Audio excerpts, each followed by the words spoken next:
to react to Dean Baquet's comments. But first, redefining fake news. That's the subject of my essay today. President Trump's CPAC speech on Friday was all about us versus them, including when it came to the media.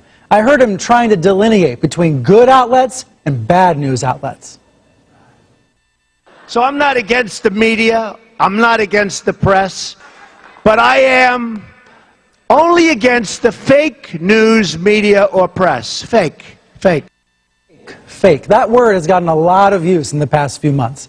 Back before the election, you might remember that media reporters like yours truly warned about the plague of fake news polluting Facebook and Google and Twitter. Now, what we meant by fake news was this. This is a classic example. Stories on made-up websites claiming that the Pope had endorsed Donald Trump during the campaign.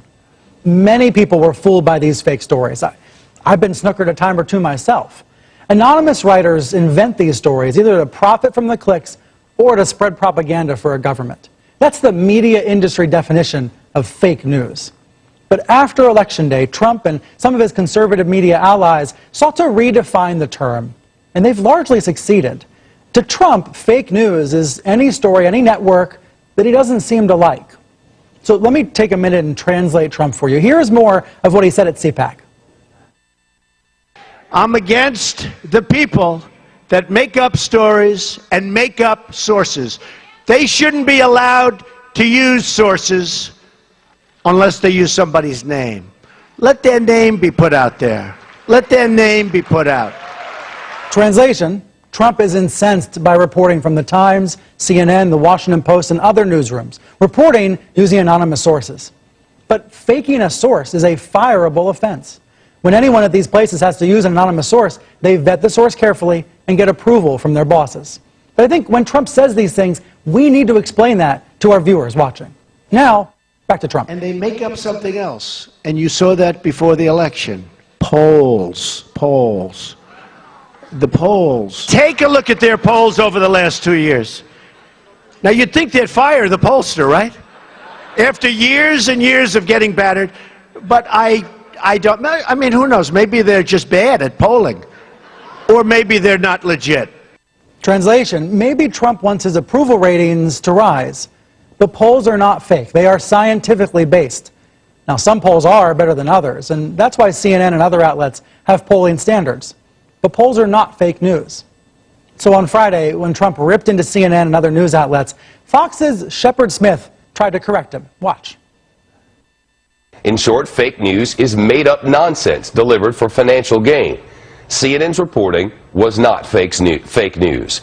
Its journalists follow the same standards to which other news organizations, including Fox News, adhere. Thanks, Shep. So I think you see what's happening here. Partisans are trying to redefine fake news as an insult, as a slur. Rather than trying to reclaim the term, experts are suggesting we all choose our words more carefully, choose our terms more carefully.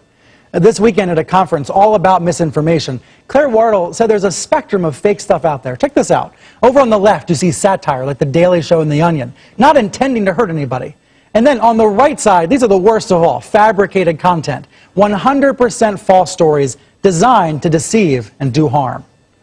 Now, she defines fabricated content and that kind of stuff. That's what we were talking about when we say fake news months ago. But as these terms are redefined and exploited for partisan purposes, it is complicated out there. And as Tara Palmieri was saying earlier, people don't know what to believe. So back with me to talk more about this, Amy Kramer, political activist and co-chair of Women Vote Trump. In D.C., Bret Stephens, editorial page editor for the Wall Street Journal. And in Philadelphia, Will Bunch, columnist for the Philly Daily News. Bret, what are you trying to do as a writer, as an opinion writer, an anti-Trump opinion writer, I might add? What are you trying to do to help the audience understand and differentiate between real reporting and actually deceptive fake stories? Well, first of all, I'm deputy editor. I need to correct you before there we go. We're trying to get it right. Thank you. But look, what I'd like to do, you might have added, I'm a conservative writer for a conservative editorial page, and one way I think we ought to go about our work is to ask ourselves if President Obama were behaving the same way when it came to the news media, or when it came to, frankly, stories of international importance, like his relationship with Vladimir Putin.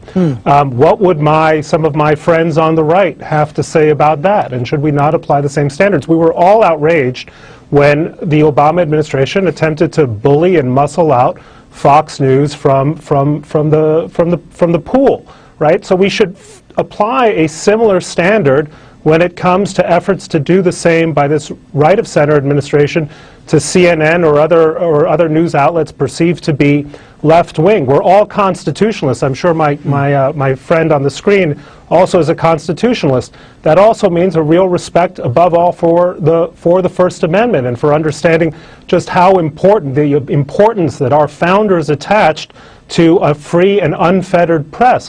When you heard Donald Trump saying that there should be no anonymous sources, of course, this is an effort to send a signal to people in government not to speak or otherwise to risk terrible penalties. We were critics of the Obama administration for its heavy-handed use of the Espionage Act to go after sources in government and the media. We should again apply the same standards for the Trump administration. And what I fear I hear from a lot of people on the right is they're giving Trump a pass for his fake news, for his constant perpetration of lies, while being savage about mistakes made by the press, which are in a different category altogether, not intended, as you said, to deceive. What you want is consistency. Will Bunch, I want to show you another clip from CPAC on Friday. Well, something the president said, some of his rhetoric, and then ask you about it. Let's take a look. And I want you all to know that we are fighting the fake news. It's fake, phony, fake.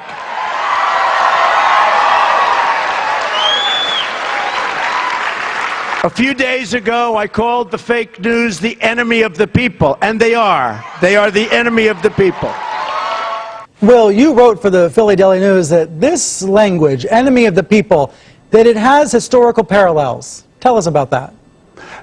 Yeah, absolutely. I mean, if you look back, Brian, the last 100 years, going all the way back to the rise of right-wing authoritarians in Europe in the 1930s, but follow a straight line all the way to Hugo Chavez in Venezuela on the left in the 21st century, and you'll see that the first thing that authoritarian governments do is go after the media. And, there's been concerns about Donald Trump going back to the campaign that he was going to try and run the government in an authoritarian fashion. And I think when he calls the press the enemy of the American people, I think he's playing exactly into the worst of what people feared from a Trump administration. Not to get too Orwellian here, but I think what's really going on, big picture, is that the Trump administration and his advisors like Steve Bannon and Donald Trump himself are in a war to control what is the truth.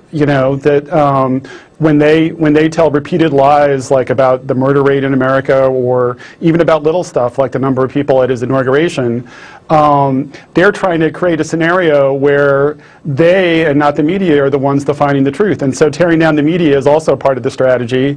And some of it doesn't matter now, but in the months ahead, there's going to be big crises. We're going to see his signature programs like mass deportation implemented over the coming months, and the truth is going to become more and more important. And just like Orwell warned in 1984, he who controls the truth is in control, and I think that's the big strategy here. I think maybe we should start a Reliable Sources book club. But Amy, I want to bring you in on that. I mean, when you hear the phrase enemy of the people, do you think that's as dangerous as someone like Will is describing? No, I think he just wants, the story is what he's done. He's a politician that actually is doing what he said he was going to do. What has and he nobody's done that's talking significant about to that. you? What has he actually done so far that's I mean, the significant to you? Keystone Pipeline, Gorsuch, the regulations, I mean, the things that he is actually doing. The media didn't elect him. The people elected him.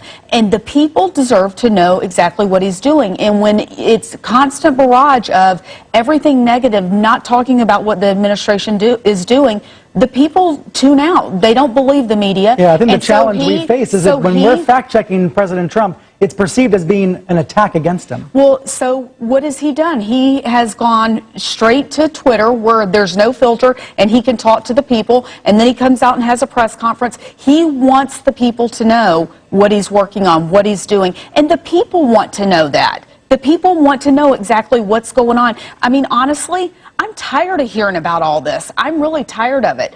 And I know other people are tired of it too. I mean, let's talk about what's going to get this country back on track and create jobs and the economy. That's what people care about. That's what people want to talk about. They're not talking about all this stuff. Amy, great to see you. Thank you for being here. Thank Good to you. see you in person. Brett, thank you as well. Will, thank you very much.